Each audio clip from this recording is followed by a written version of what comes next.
Hello friends, મારું નામ doctor Kripal Panchal છે. હું ગાયનેકોલોજીસ્ટ તરીકે કૃપા હોસ્પિટલ નડિયાદમાં કામ કરું છું. આજે હું વાત કરવા માંગીશ મેન્સ્ટ્રુઅલ હાઇજીન વિશેની. મેન્સ્ટ્રુઅલ હાઇજીન એટલે શું? માસિક ચક્ર દરમિયાન, મેન્સ્ટ્રુએશન દરમિયાન ચોખ્ખાઈ રાખવાની વાત, સિમ્પલ વર્ડ્સમાં. મેન્સ્ટ્રુઅલ હાઇજીન મેન્ટેન કરવા માટે આપણે શું સલાહ આપી શકું એઝ અ ડૉક્ટર? તો હું એડવાઇસ કરીશ કે સેનિટરી પેડ યુઝ કરવા જોઈએ. જે ટ્રેડિશનલ લોકો ક્લોથ યુઝ કરતા હતા, કપડાનું, કોટનના કપડાં કે યુઝ કરતા હતા, એની જગ્યાએ સેનિટરી પેડ્સ યુઝ કરવા જોઈએ. અને એ પેડ્સ પર એવરી 3 થી 4 કે 5 કલાકે ડિપેન્ડ ઓન યોર ફ્લો, માસિક કેટલું આવે છે, વધારે આવે છે, ઓછું આવે છે, એના ફ્લો પ્રમાણે તમારે એટલીસ્ટ પેડ્સ રેગ્યુલરલી ચેન્જ કરતા રહેવા જોઈએ. બીજું છે મેન્સ્ટ્રુઅલ કપ, જે રીયુઝેબલ ઓપ્શન છે અને સસ્તું ઓપ્શન છે. એને બી પ્રોપર સ્ટરલાઇઝ કરીને તમે યુઝ કરી શકો છો ફરીવાર.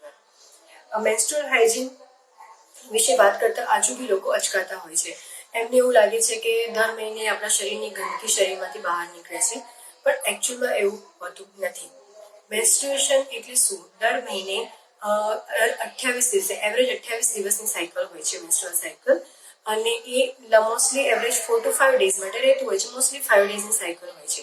મતલબ 28 ડેઝની સાયકલ છે અને જે માસિક 5 દિવસ સુધી રહે છે. એટલા માટે આપણે 28 મે 28 મેને આપણે મેન્સ્ટ્રુઅલ હાઇજીન ડે તરીકે સેલિબ્રેટ કરીએ છીએ. માસિક ની ચોખ્ખાઈની વાત આવે કે માસિક ચક્ર દરમિયાન શું ધ્યાન રાખવું જોઈએ, તો એના વિશે લોકો ખુલાસાની વાત નથી કરતા. લોકો શરમાય છે હજુ પણ ડૉક્ટર પાસે અમુક વાર સવાલ પૂછતા ડરે છે કે શું પૂછવું જોઈએ, શું ના પૂછવું જોઈએ. પણ એ વસ્તુ એકચ્યુઅલી એમાં એવું નથી કે આપણા શરીરની ગંદકી બહાર આવે છે, એવું કાંઈ જ નથી. મેન્સ્ટ્રુએશન દરમિયાન દર મહિને ગર્ભાશયની જે થેલી હોય છે, જે ગર્ભાશયની કોથળી કહેવાય, એમાં જે અંદરની દિવાલ હોય છે એ દર મહિને અંડાશયમાંથી નીકળતા હોર્મોન્સની અસર નીચે શેડિંગ થાય છે. મતલબ કે એ છૂટી પડીને બહાર નીકળે છે અને માસિકના રૂપમાં બહાર આવે છે. એટલે એ કોઈ શરીરની ગંદકી નથી, એ ગર્ભાશયની અંદરની દિવાલ છે જે છૂટી પડીને બહાર આવે છે. જે નોર્મલી એવરેજ 28 ડેઝની સાયકલ હોય છે. 28 ડેઝે એવરી વુમન મેન્સ્ટ્રુએશનમાં બેસે છે અને એ મોસ્ટલી 5 ડેઝ માટે રહે છે. એટલા માટે 28 મે આપણે મેન્સ્ટ્રુઅલ હાઇજીન ડે તરીકે સેલિબ્રેટ કરીએ છીએ.